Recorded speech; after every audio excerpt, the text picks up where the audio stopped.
Story factory.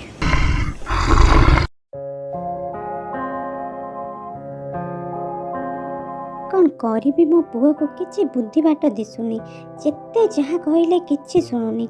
Medicine टे खाईदे खाईदे जिते कहले भी शुणुनी। देह खराब अच्छे केमिति ठीक हम मत किसी बुद्धि बाट भी दिशुनी।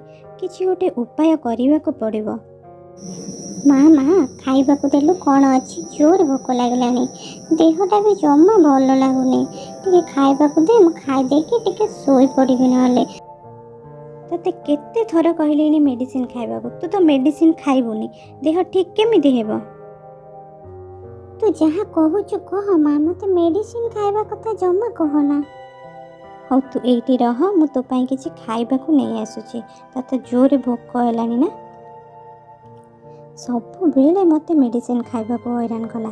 केते बेले भी मेडिसिन खाइलानी देह केमिति ठीक हबो। मु चाहूची गोटे काम करी। ए मिठा तो से केबे देखिनी।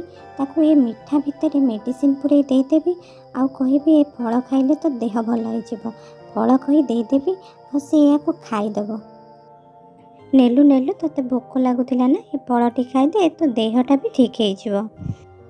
मु जाए मोर साडे बहुत काम अछि मो साड़ी के आसे।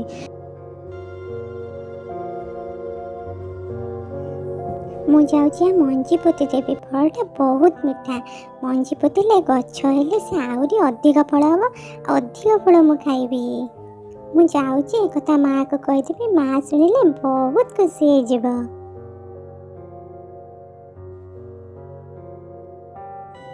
अरे तू बाहर को कुआड़ जाइथिलु। से फल खाइलु ना नहीं फोपाड़ दे आसिलु बाहर।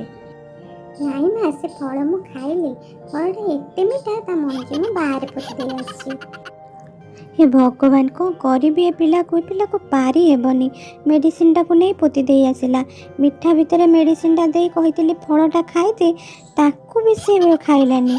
कौन करी ए पिला को मु।